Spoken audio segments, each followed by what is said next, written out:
বাড়িতে কেউ ছিল না, আর সেই সুযোগকে কাজে লাগিয়ে দিনে দুপুরে দরজা ভেঙে গ্রিল কেটে একের পর এক বাড়িতে চুরির ঘটনা ঘটল বাঁকুড়া শহরের নন্দনপল্লী এলাকার। এই ঘটনায় ব্যাপক চাঞ্চল্য ছড়িয়েছে। স্থানীয় সূত্রে খবর, জনবহুল এলাকা হিসেবে পরিচিত বাঁকুড়া শহরের নন্দনপল্লী, ওখানকার বেশিরভাগ বাসিন্দাই শিক্ষক, পুলিশ সহ সরকারি কর্মচারী। তার মধ্যেই এক ব্যক্তি অফিসে যান, তার স্ত্রীও বাবার বাড়িতে গিয়েছিলেন, আর সেই সুযোগে নিজেদের কাজ হাসিল করে চোরের দল। ইতিমধ্যেই প্রায় 2 লক্ষ টাকার সম্পত্তি চুরি হয়েছে বলে এক ব্যক্তি ও তার স্ত্রী দাবি করেন। এই ঘটনায় আতঙ্কিত ওই এলাকার মানুষ। পুলিশের ভূমিকায় সমালোচনার পাশাপাশি অফিসে যাবেন না বাড়ি পাহারা দেবেন সেই নিয়ে তারা প্রশ্ন তুলেছেন। বাঁকুড়া থেকে সুচিন্ত গোস্বামীর রিপোর্ট। এই যে এটা কেটেছে, এটা কেটেছে, এটা কেটেছে, এটা এটা এটা আর এটা কেটেছে, এগুলো কেটে কাটা হয়েছিল। আর ওই ইয়েটা, ওই ছিটকানিটা ভাঙা হয়েছিল, নিচেরটা ভেঙেছে, এইখানটা এইটা এই দুটো ভেঙে এই ঘরে ঢুকেছে। এখানটা ভেঙে পুরো লকটাকে ভেঙেছে, এই লকটাকে ভেঙেছে, আর এই নিচের লকটাকে পুরো। আমার হাজব্যান্ড অফিস বেরিয়েছিলেন, অফিস থেকে ফিরে এসে দেখছেন চারদিক লন্ডভন্ড, গেট খোলা।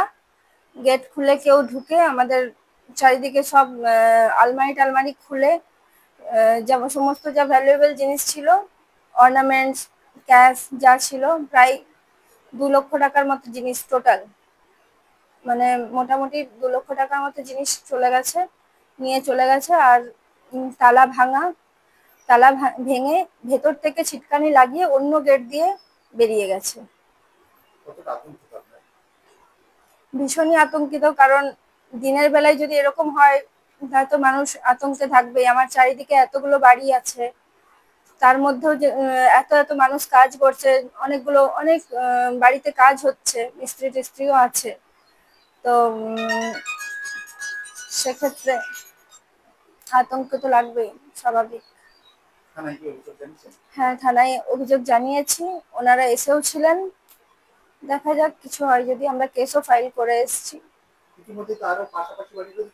হ্যাঁ, গত সপ্তাহে দিন 10 আগেই, গত সপ্তাহে বলা ভুল হবে, দিন 10-12 দিন আগেই আমারই 2-4টা বাড়ি আগে চুরি হয়েছে। উনি এক্স পুলিশম্যান, ওনারা বাড়িতে ছিলেন না, মোটামুটি 8-10 দিন ছিলেন না, তার জন্য হয়তো কেউ ওয়াচ করে গেছে। কিন্তু আমারটা তো এরকম না, আমারটা তো বাড়ির মধ্যে, মানে অফিস বেরিয়েছে, মানে দুপুরবেলা এরকম ঘটনা ঘটে যাবে ভাবতে পারিনি।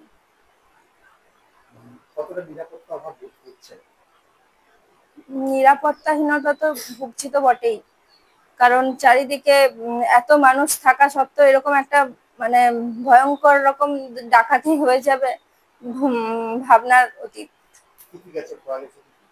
আমার কিছু গোল্ড অর্নামেন্টস গেছে, শাখা বাঁধানো কানের আংটি, একটা মঙ্গলসূত্র, আর আরো টুকটাক কিছু ছিল। আর হ্যাঁ, ক্যাশ তো গেছে প্রায় 22,000 টাকার মতো, একদম নগদ ক্যাশ গেছে। আর সিলভার অর্নামেন্টসও অনেকগুলো ছিল, প্রায় এক ব্যাগ, এরকম ব্যাগের এক ব্যাগ ছিল, ওগুলোও চলে গেছে সব।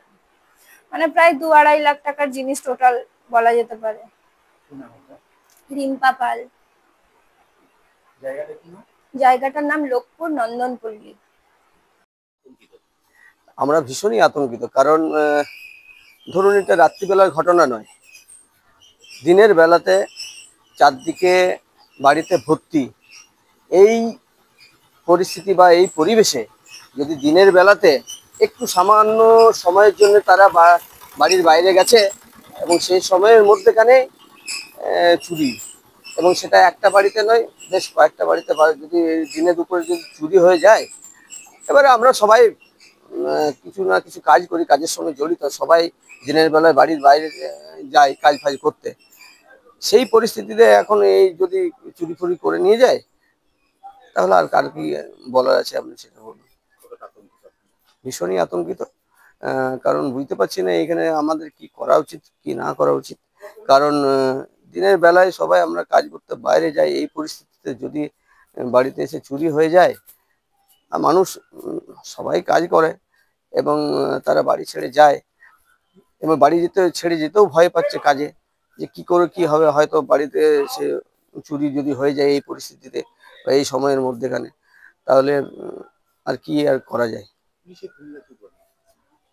পুলিশকে জানানো হয়েছে, পুলিশ ওনাদের মতো কাজ করছে, কিন্তু এই জায়গাতে ওনাদের পক্ষেও সেরকম যে সমস্ত কাজ বাদ রেখে পরে আমাদের পাড়া যে আপনার দেবে, পাহারা দেবে, সেরকম পরিস্থিতি তো নয়। নিজেদের তা উদ্যোগে কিছুটা একটা আমরা অ্যালার্ট থাকছি এই পর্যন্ত আর কি।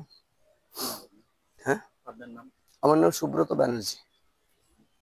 ঘটনাটা আমি সকাল ওই 9টা নাগাদ বাড়ির চাবি দিয়ে অফিসের জন্য বেরোই, এবং আমার ওয়াইফ পাটপুরে, আমার শ্বশুর বাড়ি, উনি পাটপুর যান। ইন দ্য মিন টাইম আমি বাড়ি চাবি দিয়ে অফিস চলে গেলাম, এবং ওই ব্যাক করলাম মোটামুটি 7টা সাড়ে 7টা নাগাদ। এসে দেখি মেইন দরজাটা ভিতর দিক থেকে লক করা এবং ব্যাক ডোরটা খোলা। তারপর আমি ব্যাক ডোর দিয়ে যখন আমি বাড়িতে ঢুকি, দেখি যে বাড়ির ভিতরে সমস্ত আলমারি লন্ডভন্ডভাবে খোলা, দুটো রুমেরই আলমারি লন্ডভন্ড খোলা, এবং যখন একটু ভালোভাবে সার্চ করি দেখতে পাই যে সোনা দানা এবং কিছু টাকা পয়সা ছিল সেগুলো নেই। সঙ্গে সঙ্গে আমি আমার ওয়াইফকে কল করে জানাই, ও আসে দৌড়ে, এবং পাড়া প্রতিবেশী আমাদের সুব্রতবাবু সেক্রেটারি আছেন এবং পাড়ার সবাই আছে, সবাইকে ফোন করি, ওনারাও আসেন। এসে দেখেন যে ওনারা আমার সাজেস্ট করেন থানায় একটা কমপ্লেন জানানোর জন্য। সেই মতো আমি থানায় একটা এফআইআর করি। মোটামুটি 1020-22 হাজার টাকা গেছে, এবং 1,50,000-2 টাকার সোনাদানা গেছে, চুরি গেছে। হ্যাঁ, এটা সত্যি আতঙ্ক তো, কারণ কিছুদিন আগে আমাদের পাড়ায় একটা চুরি হয়েছিল। তারপর থেকে পাড়াগতভাবে আমরা একটা ওই রাত্রিবেলায় একটা ওই সবাই মিলে পালি ভাগ করে জেগে জেগে রাত্রে পাহারা দিতাম। কিন্তু এটা তো দেখছি পুরো দিনের বেলায়, দুপুর বেলায় চুরি। এটা তো পাড়া প্রতিবেশী যারা আছে, এবং আমাদের এই ভদ্রস্থ পাড়ায় মোটামুটি সবাই ওয়ার্কিং, তো দুপুর বেলায় সবাই মোটামুটি বাড়িতে, ম্যাক্সিমাম বাড়িতে দুপুরে কেউ থাকে না। তো এরকম দুপুরে যদি বাড়িতে চুরি হয়ে যায় তাহলে তো এটা সমাজের জন্য খারাপ।